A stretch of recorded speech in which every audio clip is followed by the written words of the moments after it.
They told you that life could be mastered, that with enough will, enough strategy, enough belief in your own myth, you could sculpt the world like a god. But what if that promise was the cruelest of delusions?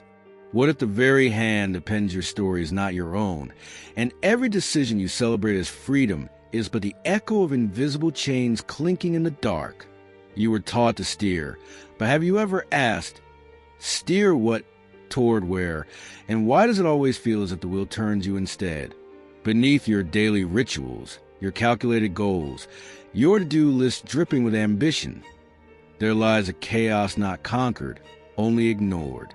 Like a man clinging to the helm of a ship in a storm he refuses to see, you are told to trust the process. But whose process is it? And what if the storm is the truth? Raw, unfiltered, unyielding. While the calm you worship is merely a lie told by the weak to silence the howling abyss. You think you've made choices. You think you've built this life. But let me ask you, was it ever really yours to build? Or were you merely handed a blueprint soaked in borrowed dreams, cemented by inherited fear and called it destiny? A bird born in a cage doesn't mourn its freedom. It sings because it never knew the sky. Are you singing too? Or have you begun to hear the silence between the notes?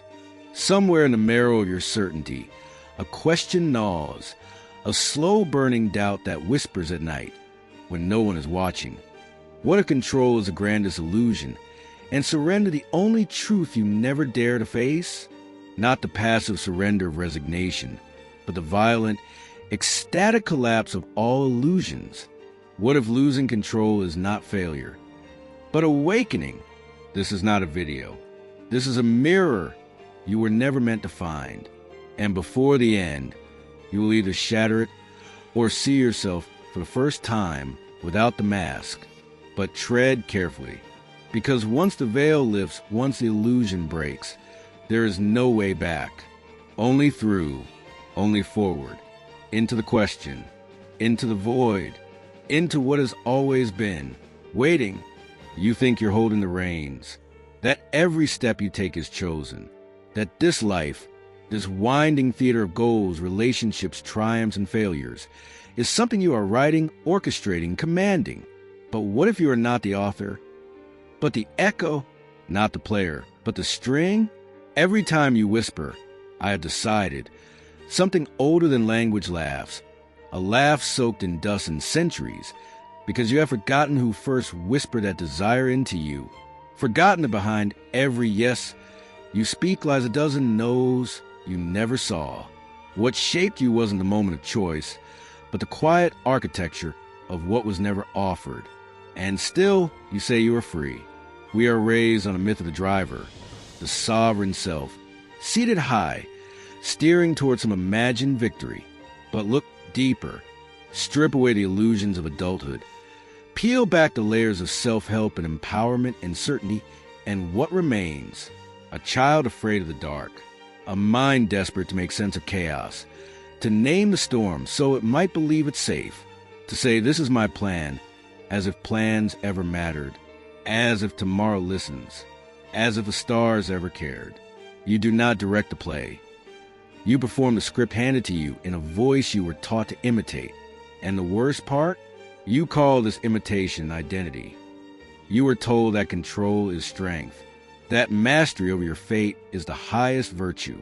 But what if that belief is the very chain that binds you? What if your search for control is nothing but a subtle form of fear, a fear so old it has become invisible? We build schedules, we map futures, we make lists and cling to calendars, and yet nothing ever goes as planned. Not really. The people you lost, the failures that came uninvited, the moments that broke you when everything was in order. Was that part of your control too? Or was it the whisper of something more honest, more ancient? A reminder that the world moves without asking, that nature doesn't bargain, that time doesn't beg? Do you feel it now? That quiet trembling in your chest, that realization that perhaps the life you built was never really yours, that maybe, just maybe, you've been arranging furniture on a ship you never steered, a ship that has always been at sea, always drifting, always haunted by winds you cannot name. There's a violence in this awareness, a shattering that feels like death. But beneath that death, if you dare to endure it, there is something wild, something sacred.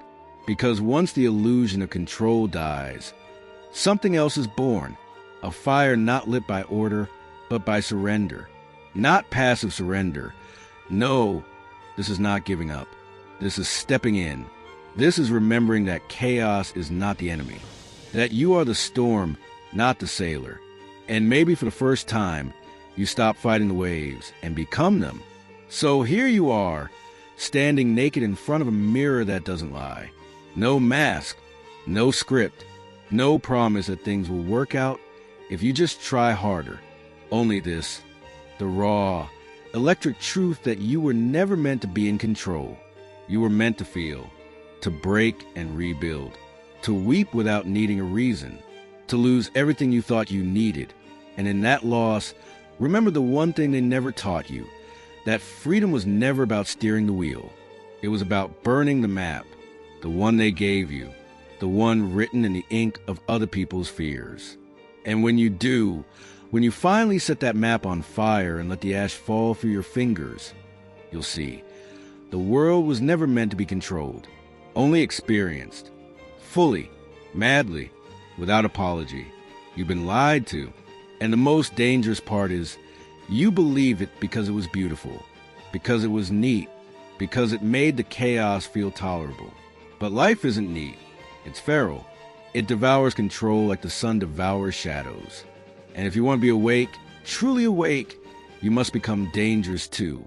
Not in violence, but in honesty, in the courage to walk without knowing the way, in the strength to feel small and still move, in the madness of dancing while everything burns. There is no salvation in control, only delay, only numbness dressed as security. But you came here for more, not comfort, truth, not structure, meaning, and meaning, real meaning, only reveals itself when illusion collapses. So let it collapse, let it all fall, let the pieces scatter, and refuse to pick them up, because in that silence after the wreckage, you will hear something you've never heard before, not a voice, not a thought, but a presence, something behind everything, older than you, older than names. It has no rules, no promises, no plans. It simply is. And if you dare to listen, if you dare to let go, it will carry you. Not where you want to go, but where you are meant to be stripped bare and alive.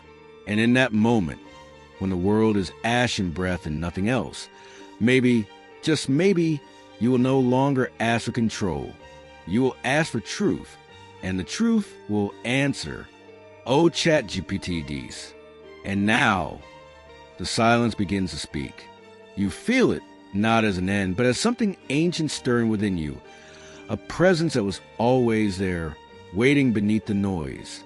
What you thought era control was only the veil. And now, with the veil torn, you no longer see the world. You feel it breathing through you.